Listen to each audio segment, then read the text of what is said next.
Welcome to the Real CP Show. I'm your host, CP. Today's topic: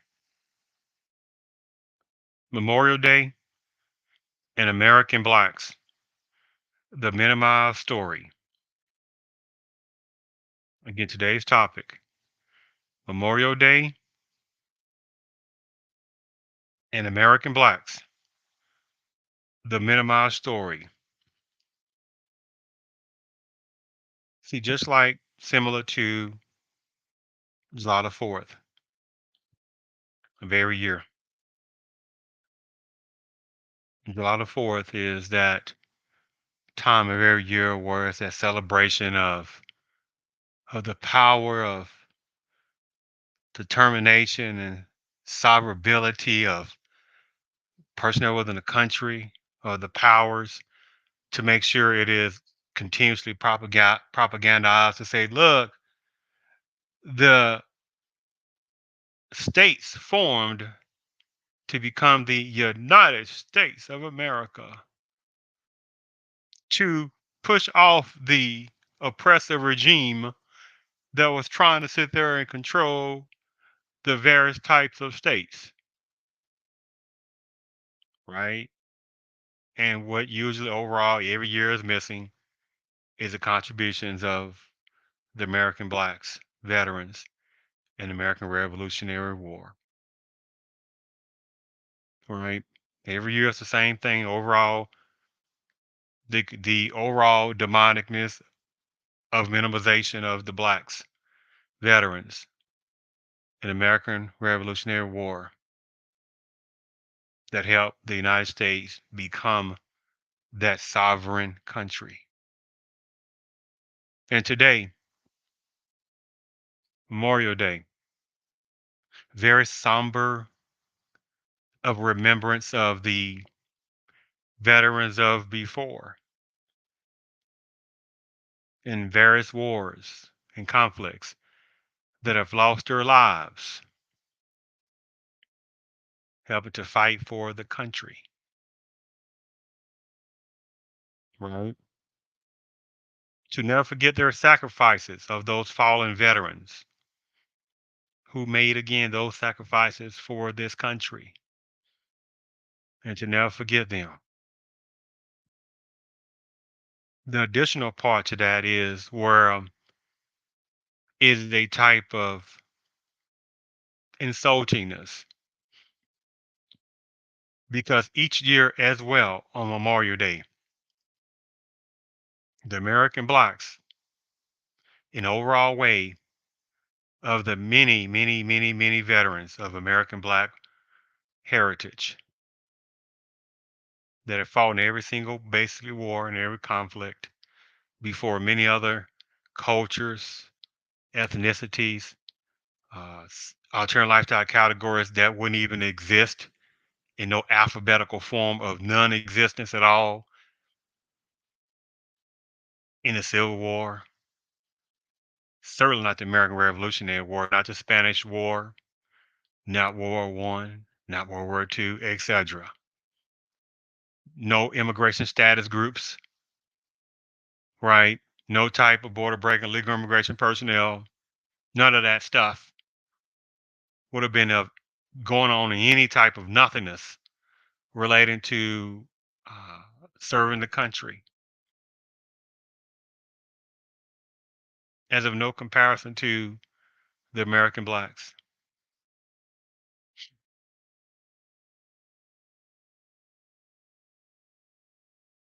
I was trying to figure out which way to open with this topic because I'm not going to try to keep this one as long, not long at all. Just want to kind of get to some points on this.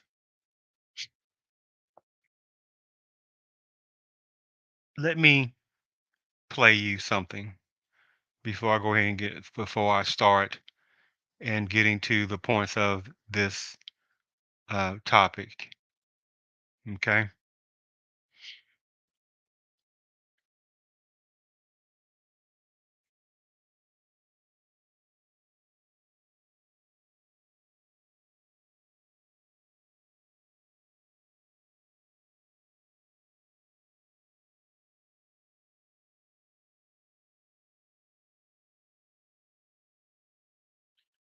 Veterans Mike cut when he speaks of Black people's role in Memorial Day creation.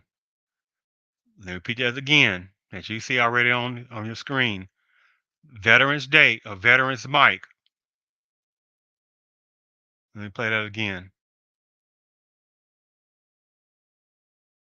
Veterans Mike cut when he speaks of Black people's role in Memorial Day creation.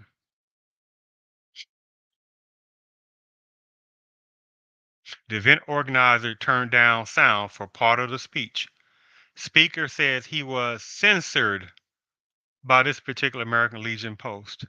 Now, again, let's not get some straight. There's various great American Legion posts out there. I'm not going to go there. This we're talking about no deflectionary tactics need not apply. Okay, on this,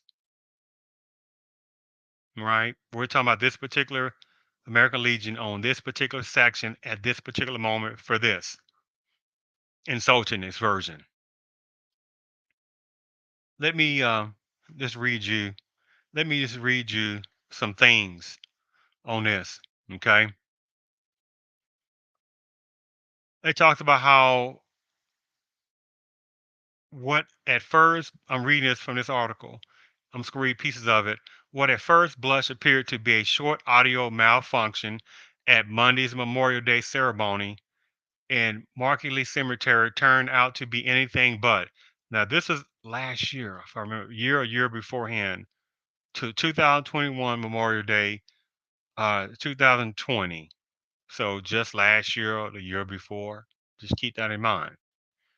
A ceremony organizer turned off the microphone when the event's keynote speaker, this retired Army lieutenant colonel, that began sharing a story about freed black slaves, honoring deceased soldiers shortly after the end of the Civil War. Let me repeat that. When the story about when the retired Army lieutenant colonel, this particular retired Army lieutenant colonel, began sharing a story about freed black slaves, honoring deceased soldiers shortly after the Civil War. It talks about how the microphone was turned down for about 2 minutes in the middle of this retired Army lieutenant colonel, right? So it was turned down about 2 minutes in the middle of his speech, 11-minute speech. Okay. I'm not going to, this particular woman relating to this, who chairs the Memorial Day Parade Committee and is president of this particular American Legion Auxiliary, said it was either her or this other person, this guy, which has been part within the predominant culture, who turned down the audio, one of the two. But when she was pressed, when the woman, this particular one was pressed within the predominant culture, or an honorary person within the predominant culture, when she was pressed, she would not say who specifically did it. So this particular woman said organizers wanted this part excluded because it was not relevant to our program for the day. And the woman added, the theme of the day was honoring the Hudson veterans. And so they were talking about this about the lieutenant colonel. Hold on, let me 1 second here. The Army, the retired, what was it again? The retired Army lieutenant colonel was talking about how he wanted to use his speech to share the history of the origin of Memorial Day. Don't you think that's a key point if he's giving a keynote speech about Memorial Day? And that particular woman organizer was talking about, oh well, the theme of the day was honoring Hudson veterans. You were honoring the Hudson veterans based upon what? The origins of Memorial Day. And so the retired lieutenant colonel was like, it was well received, right? Because he was trying to share some history of the origin of Memorial Day. Afterwards, he said he noted that he received numerous compliments from attendees who told him it was nice to hear the story. He explained that he expressed disappointment with the event organizer's action. He relayed, I find it interesting that this particular American Legion post would take it, the personnel within that post who did that would take it upon themselves to censor my speech and deny me, to my First Amendment right. He's saying, this is a retired lieutenant colonel. This is not the same country I fought for. I think that gets real clear.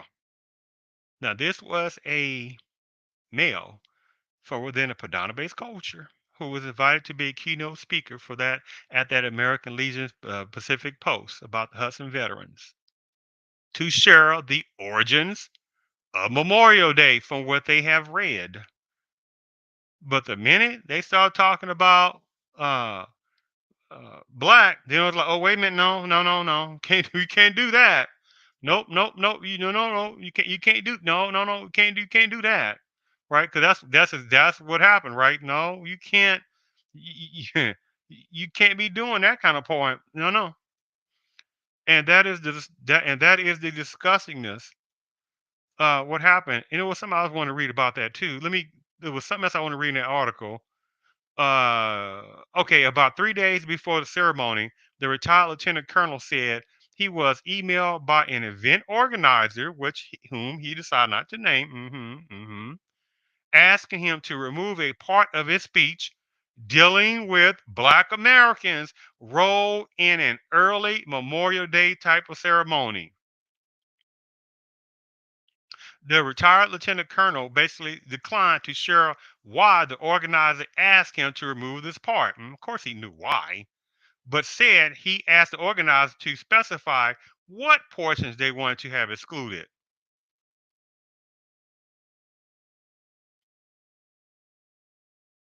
And so you're talking about I didn't have time to sit down and rewrite another speech. And so the discussionality of that, what happened on that, right? Because that's what it was, a discussionality of whomever, be it her or the other person. It's interesting how this particular woman within that organizer was trying to throw that other particular that male within a predominant based culture under the bus all over the place because it was either her or him. And what they said when she was pressed and said, "Hey, who did that?" Oh, I don't know. So you don't know about if it was your fingers or if it was the guy fingers that sit there and push whatever button or buttons to mute that retired lieutenant colonel's part about talking about some of the origins of Memorial Day relating to American blacks? You don't know, but this is the uh, some pseudo anti-black hatred that's going on, right? Now, where did it say that their retired lieutenant colonel was speech was about Asian Americans and Memorial Day? Where did their retired lieutenant colonel was talking about Hispanic Americans or Native Americans or immigration personnel or border break and legal immigration personnel and the origins of Memorial Day? Because that's infantile, right? Because there's no such thing as that relating to those groups. Has anything to do with Memorial Day.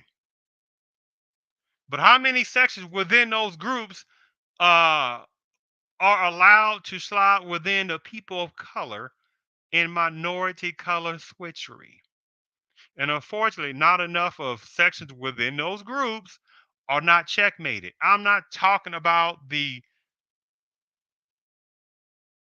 what supremacist knows. They ain't got anything to do with me. Supremacist knows that whatever that non-small percentage of personnel within various groups, those categories that don't have anti-black hatred, but in supremacist system, they don't care about that small amount. I don't care about that. How do you know it's a small amount? I'm not going to play that game. Go jump into a lake of fire. I don't play the discussing games that they been before I was born. People were playing games with numbers of American blacks and things like that, left and right. I'm not going to play those insulting games that are been played upon uh, prior millions of other American blacks already before. I'm not going to play that disgusting game on that. Because then I'm gonna sit there and ask you, how is it that various other cultures in those categories, however numbers of them are getting some type of reparations, getting sympathy, getting some kind of laws, getting some kind of programs, some kind of services left and right, but at the same time, American blacks can't get no reparations. So, or some kind of support or sympathy or services for specifically them left and right. So I'm not gonna play that little idiotic game. The person goes somewhere with that. So let me sit there and play something relating to the piece of the video from that retired lieutenant colonel. Okay, let me play something. Something as different has happened in recorded history that we're not aware of. It wasn't until a remarkable discovery in a dusty Harvard archive that in late 1890s a historian discovered several interesting newspaper clippings and handwritten notes.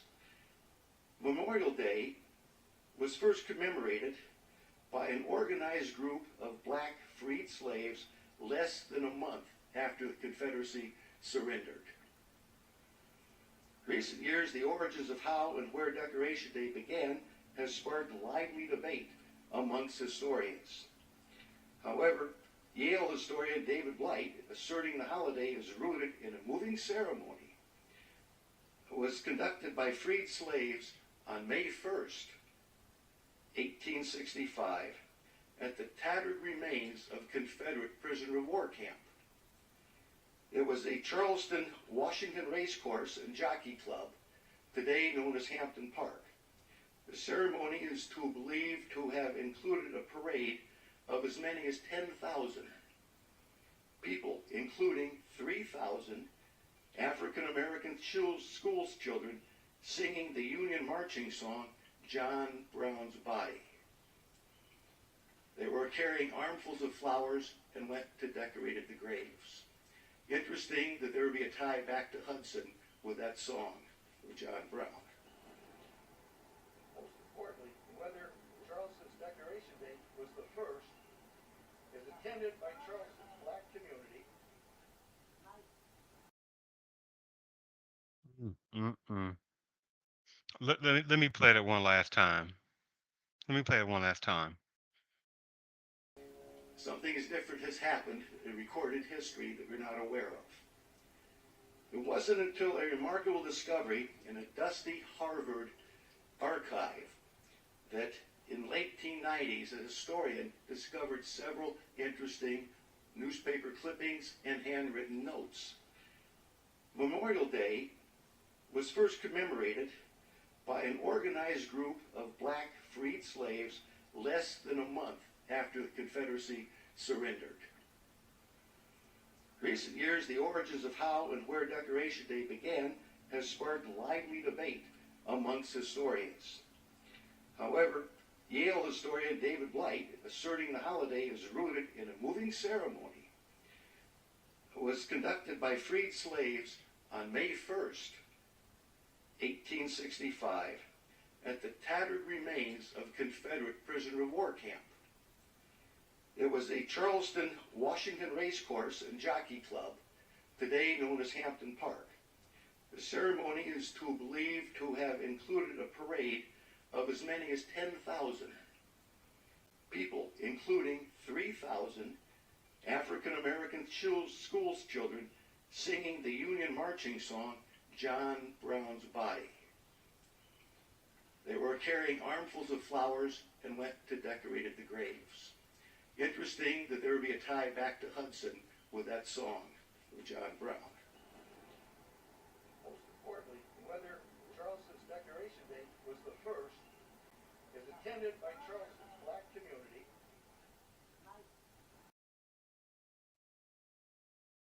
You see how that audio was cut out. And I just played just a little clip of that. And by the way, I'm using these things as fair usage doctrine. Using all these things as fair usage doctrine. And you see how this retired lieutenant colonel's uh, audio was cut out intentionally. When they start talking about black, oh my goodness, can't do that. Now, if this was talked about Asian Americans or Hispanic Americans or the plight of Asian Americans and uh, uh, a Civil War and the plight of Hispanic Americans, Civil War and the plight of Native Americans in the Civil War, and oh my goodness, you better not sit there and those whoever, her or him, better not have sit there and clicked on that button or push that button to minimize their contribution and stuff like that to Memorial Day. No, they better not do that. But of course, when it's dealing with the American blacks, right? It's always some type of racial hatred that continues to keep going on and on. And then the personnel deflect it, right? Denied and then deflect it and then redirect it. See, that's infantile. That's that. But at the same time, that is generational ingrained anti-blackness. And I'm not talking about the sellout versions of blacks and the gullible versions of blacks. I'm not talking about those, right? But to go ahead and get to some points. Okay, because I got a couple of things I'm gonna read, and some of them might be some repetitiveness to certain points. Okay, on that, but there's a point on that situation. But in general, in 1865, newly freed African Americans who were fighting in the Civil War decorated soldiers' graves in the first recorded Memorial Day celebration. It was somebody according to this Pulitzer Prize-winning historian David Blight.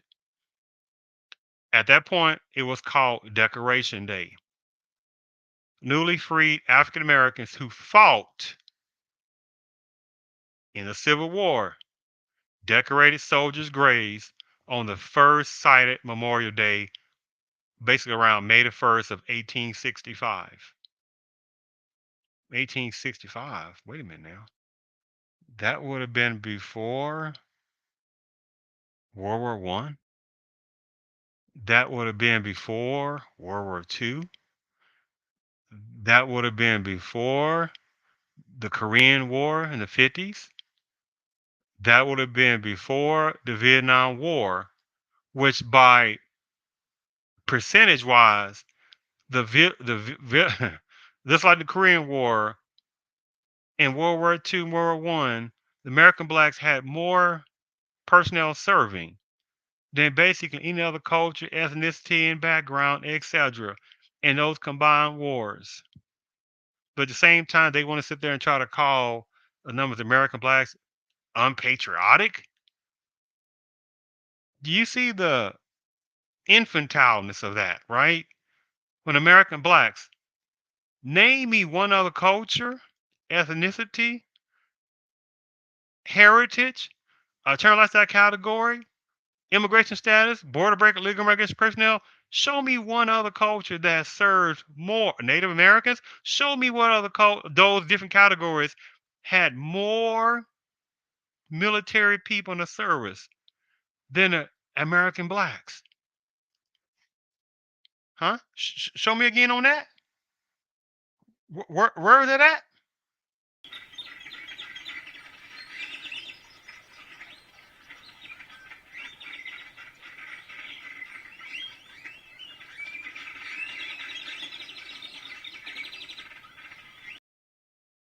Because that's what it is, to be nonsensical chatter.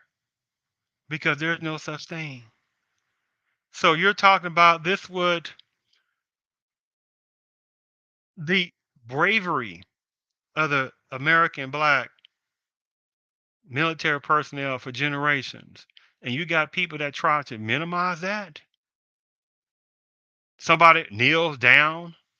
Oh my God, they kneeling down for some type of protest and brutality by bad seeds, racial discrimination, etc. Oh, they kneeling down. Oh, we don't need that.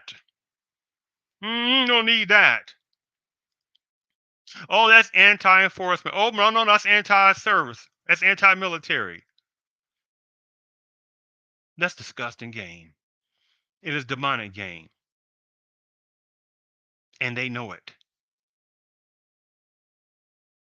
Every day, there are people who look at the African ancestors, Native Black faces and feel just the hatred internally. It's like, goodness gracious, I wish these black Negroes went around because they know generationally, they know that their forefathers, foremothers, present day mothers and fathers, grandmothers, grandfathers, they know already that how however numbers of them have so much hatred for the African American Native Black personnel.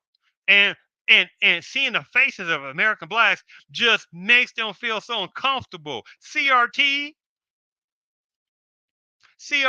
anybody? Even though you got personnel they bring up, it had nothing to CRT has nothing to do with these non-college educational facilities. Has 0% because it was never taught in those places. CRT is college level. But you still got numbers of personnel within various parts of predominant culture that are just doing the generational self hatred or generational outward hatred of showing anti black rhetoric. And you got other people that want to be honorary people within predominant culture that sit there and be watching and observing to see if they can jump in a little bit, to see what side of the wind blows. They can jump in a little bit too, to see what direction they can try to go. And however many also be honorary people within the predominant culture that'll jump right on the numbers of the ones within certain sections of the predominant culture. They'll jump on that side against American blacks. And those American blacks still even caught that overall on that. And that's why, again, half a generation, one generation left of the American blacks, it is going to happen because they are going to utilize demographical onslaught to finish the Negroes up. It is going to happen. But at the same time, however, number of black political figures, I'm not talking about the very few that ain't trying to do this because they don't count in the system of supremacy. Because they said we go by numbers, we go by an overall of black political figures that we can control. Because you say, wait a minute for a second, so where's all these majority black political figures sitting there legislating laws specific for black folks? What was that again? Where are those numbers of American black folks overall that's in there getting these legislative laws specific for black folks as they jumped on board with the anti-Asian bill and stuff like that, feeling sympathy for immigrants, sitting there having taxpayers' money to fund children of border breaker legal immigration personnel in holding facilities, right? And have you noticed something for a second? I'm getting to a point too.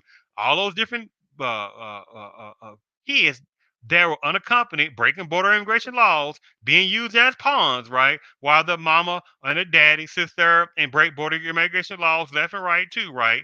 And by the way, in it insulting us, right? That so many American blacks have served in every single war and conflict, losing their lives more than any other culture or cultures besides predominant based culture, right? And you got and American blacks were trying to sit there and fight to be treated as citizens, right? So when they had the 13th, 14th amendment, 13, 14, and 15th amendment Constitution, that was really supposed to be about black, right?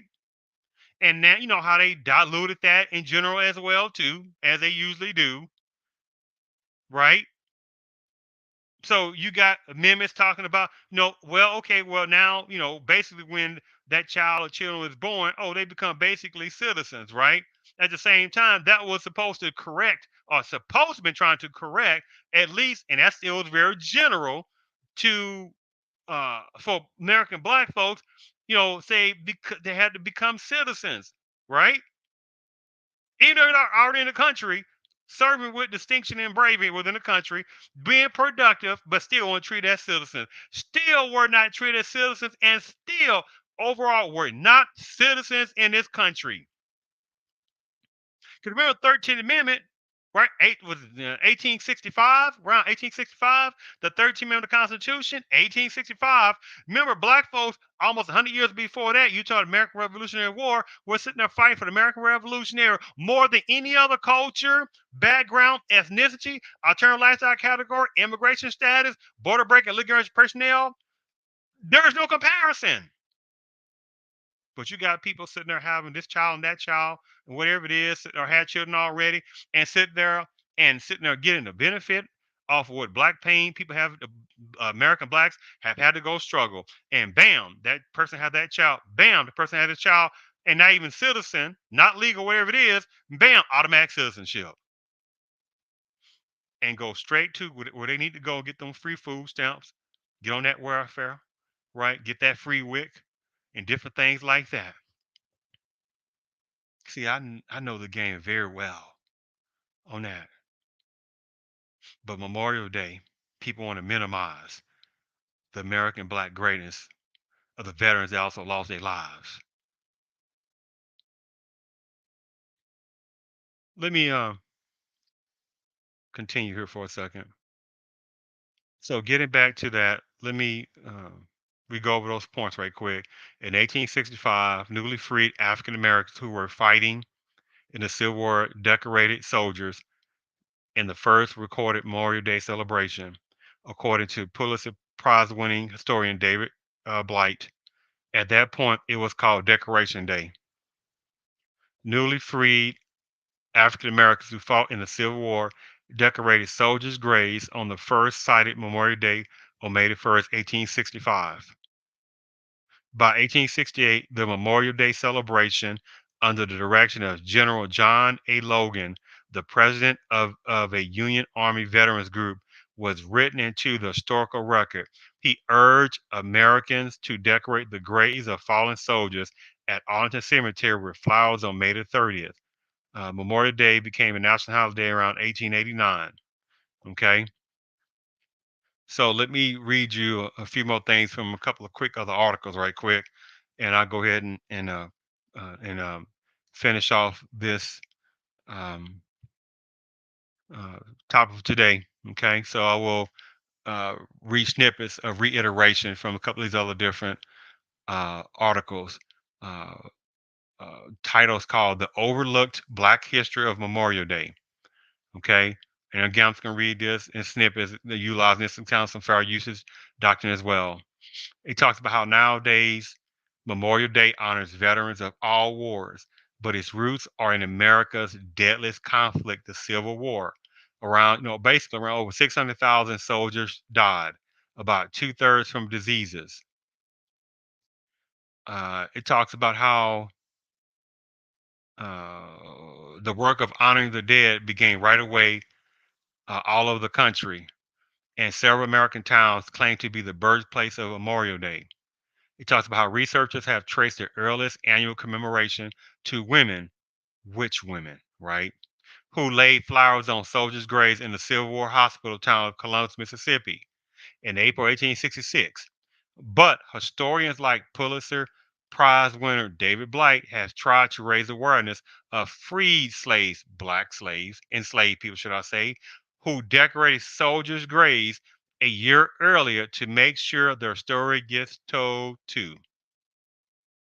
Okay, he talks about how, and according to Blight's 2001 book, Race and Reunion: The Civil War in American Memory, commemoration organized by freed African American slaves.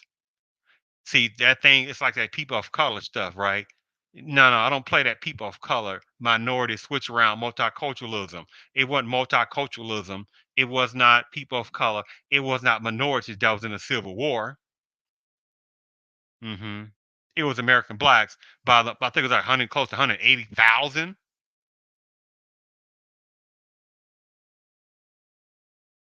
So show me where 180 some thousand personnel, right, either lost their lives, blacks, or they served, black folks served.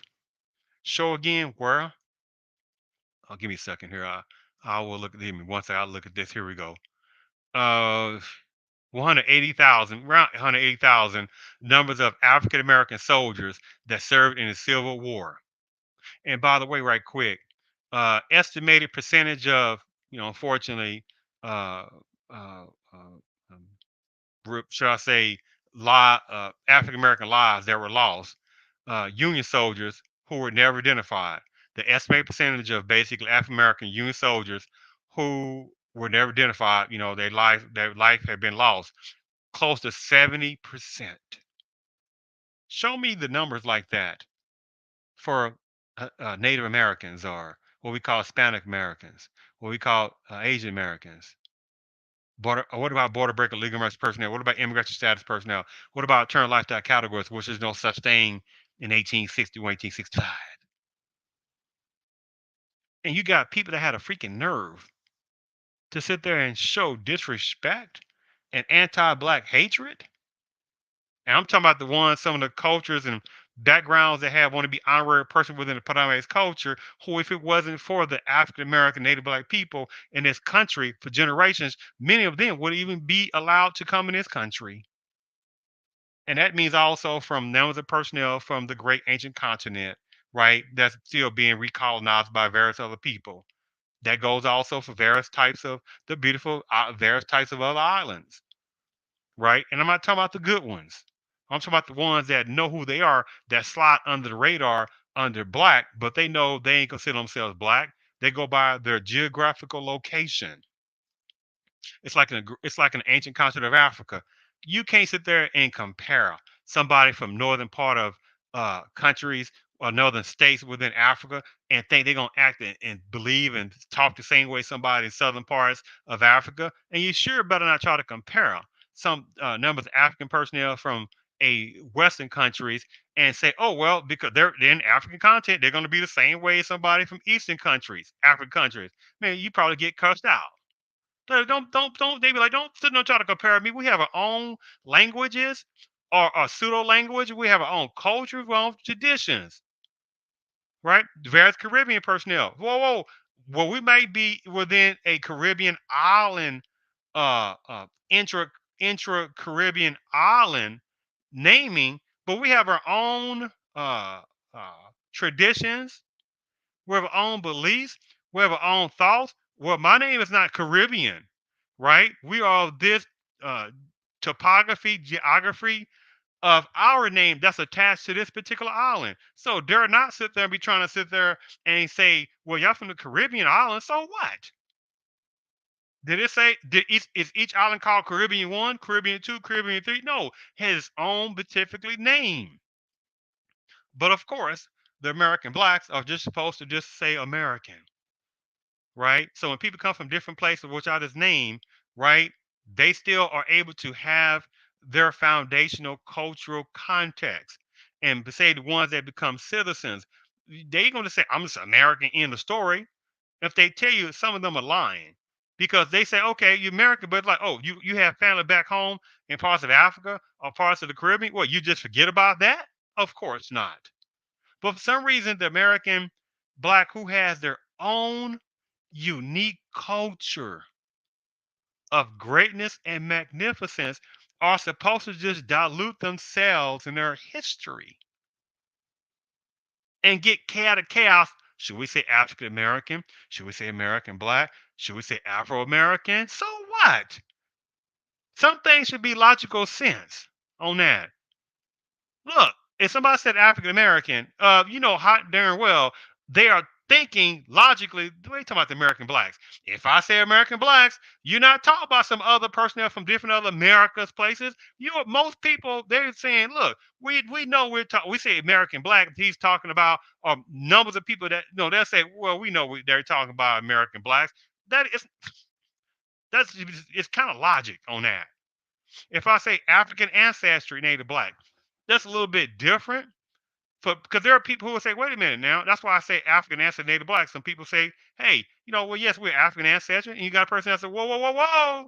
No, no, we were already in this continent before you want to say Africa. No, no, no, no. None of us came from no. They'll say, no, no, we didn't come from Africa. We already in this country we call Americas already.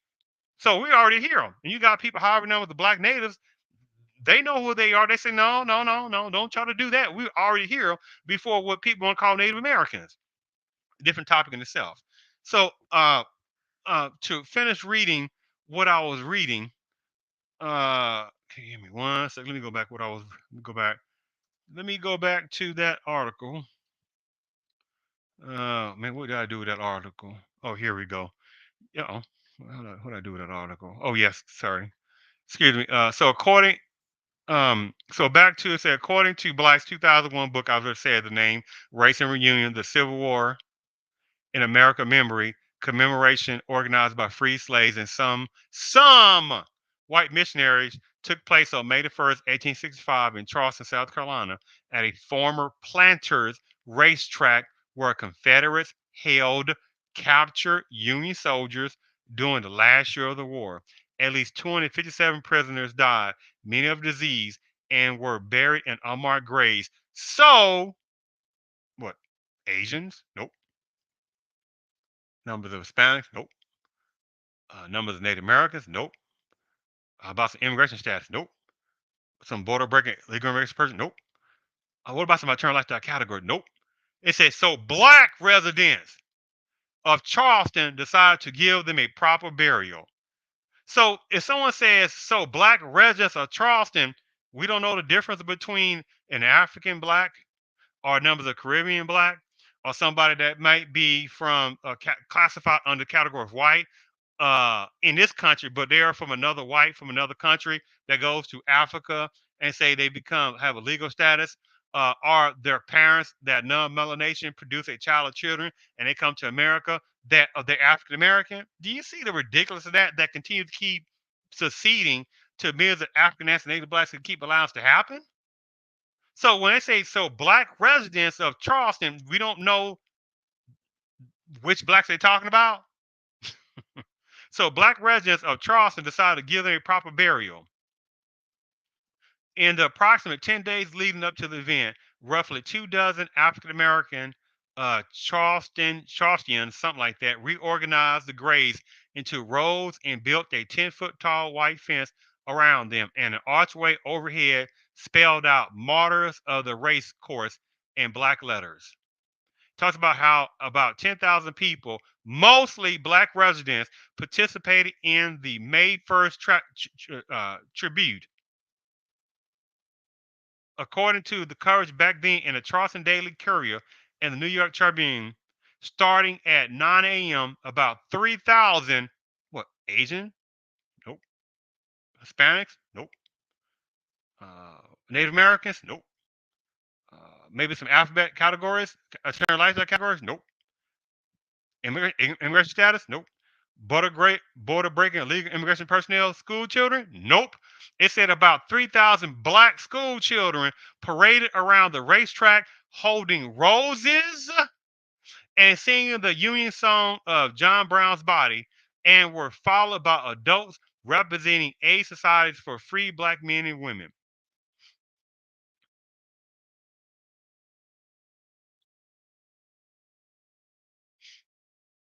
Mm, mm, mm, mm. This tribute gave birth to an American tradition Blight wrote in Race and Reunion. The war is over and Memorial Day has been founded by African Americans in a ritual of remembrance and consecration.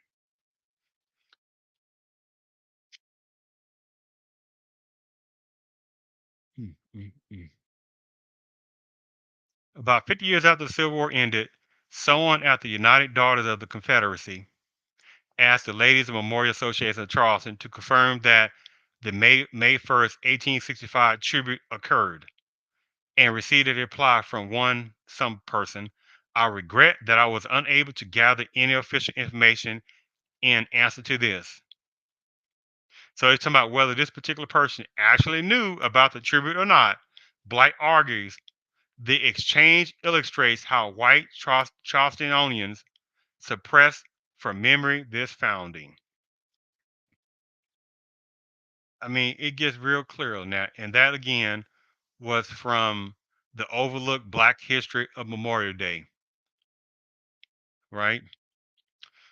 One of the last ones I'm gonna read in general. The first Decoration Day. Uh, mm, I'm trying to see how I want to read this. So now combined, approximately about 600 some thousand soldiers died in the war. American deaths in all wars combined through the Korean conflict raised over 6,000 something, whatever it is. If the same number of Americans per capita had died in Vietnam as in Civil War, about 4 million names would be on the Vietnam Memorial. That's the point on that. Uh, Thousands of black Charlestonians, most former overall enslaved personnel, remained in the city and conduct a series of commemorations to declare their sense of the meaning of war. The larger of these events, and unknown until some extraordinary luck in my recent research to the person in the article, took place on May 1st, 1865, during the final year of the war. The Confederates had converted the Planters Horse Track, the Washington Race Course and Jockey Club, into an outdoor prison. Union soldiers were kept in horrible conditions in the interior of the track. At least 257 died of exposure and disease and were hastily buried in a mass grave behind a grandstand. Some 28 black workmen went to the site, reburied the Union dead properly, and built a fence around the cemetery. They whitewashed the fence and built an archway over an entrance on which they inscribed the words "Martyrs of the Racecourse." Mm, mm, mm. At 9 a.m. on May 1st, the procession stepped off, led by 3,000 black school children, carrying armed loads of roses and singing John Brown's body. Then came black men marching in cadence, or excuse me, the children were followed by several hundred black women. What, Asian women? Nope. Hispanic women? Nope. Native American women? Nope. Alternative lifestyle, however it goes? Nope. Immigration women? Nope. Border breaker, illegal immigration women? Nope. It said what again? The children were followed by several hundred black women with baskets of flowers, wreaths and crosses. Then came black men. Nope. Wait a minute. Hold on. Then came what? Asian men? Nope. They wouldn't be even thought of in that area, first of all. What did Hispanic men in that area? Nope. 'Cause they surely wouldn't even been thought of. Maybe it's a turn lifestyle category. Now, I'm not going to go there. That's insulting because obviously there was no such thing on the turn lifestyle category at that time. But that's a different topic, right? Immigration men? Nope. They wouldn't even been thought of. Native American people again? Men? Nope. Of course not. It said then came black men marching in cadence. Okay. So the thing about it also, it talks about how following the solemn dedication, the crowd dispersed into the infield and did what many of us do on Memorial Day. They enjoyed picnics, listened to speeches, and watched soldiers drill. Among the full brigade of Union infantry participating was the famous 54th Massachusetts and the 34th and 104th U.S. Colored Troops, who performed a special double column march around the gravesite. Mm, mm, mm.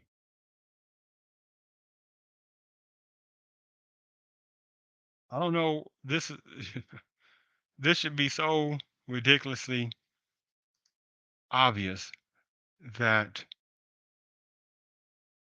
um, the American blacks have done so much for the country, so much for the country, and you got personnel that still have the audacity and the nerve to sit there and try to whitewash or provide white lies to the bravery and the courageous black veterans in this country that have fought in every single one conflict more than any other culture beside no predominantly based culture personnel, but beside that, no other culture, background, ethnicity, race, certainly not in terms of like that category, don't even apply, right? Immigration status wouldn't even apply. Border breaking, illegal immigration personnel don't apply. Again, the Native Americans surely did not have more people and did not serve more uh, uh, wars and conflicts more than the black veterans. But of course, when so many people come to America, right? First generation, second generation, have no clue about real American Black history. How many arrived even in the 1800s? You're talking about such an extremely and that would have been insignificantly demographically insignificant. The numbers of people, some of the cultures that were arriving even in the late 1800s, which would have been extremely few amount, and still numbers of them who would be classified in the system as white wasn't even considered white. Let me say that again. Even you talking about in the later 1800s or mid 1850s, when you had but extremely with such minute personnel that were coming over here by it'd have been extreme minute numbers, and they'd have been classified as white under the category, but they were not even treated as white because uh, the number of whites within the predominant culture did not look at those particular versions of whites as on the same level, right? And that's a whole different topic that people still don't want to talk about, right? And here it is, you got people that are allowed to, again, to play people of color minority status games and multiculturalism game that had not even served with more courageousness, did not serve with more bravery than the African American Native Black people. And you got some nerd people have some. What about World War II? What about none of the Japanese? What about this? What don't even play that freaking game? You talking to the wrong freaking person. Show me the Tuskegee Airmen for numbers of Asian personnel, because there's no such thing. So don't even play. And certainly they did not have even a slice of more uh, uh, Japanese units, Chinese units, which has when even even conversation, would even have even a piece of more uh, Japanese units or Chinese units, Native American units, you name it, would even been even a comparison in those wars, and especially in combination. So you got people that have some freaking nerve, because it's like, unfortunately, you got millions of African ancestors, Native blacks that have this black pain syndrome, where they get scary and allow people that say arrived in this country voluntarily, right? Only a few generations ago, for most numbers of personnel, right? Think about the Korean War and the Vietnam War. People were escaping to come to America on those boats packed up. And who you think were a large number of personnel that was helping them out? American blacks. If you got people that slide under the people of color banner and minority status and get anti-Asian hatred bills, because American black can't get nothing on that, right? And again, I'm not talking about the sellout versions. So are the gullible ones, right? So you got numbers of American blacks more than any other culture, ethnicity, background, immigration status, right? Border breaking status, Native American status, etc., which is a different topic in itself. Because you still got people that still don't got the concept that there are Native Americans who can't stand other Native Americans, even present day. You got numbers of Native Americans throughout history that have fought against other Native Americans. But again, you got people that still don't want to bring that up. You got numbers of Asian personnel that fight against other Asian personnel in different other countries, right? But we don't want to bring that up, right? And still to this day, you still got numbers of Asian personnel can't stand other Asian personnel. But again, most people don't want to talk about that.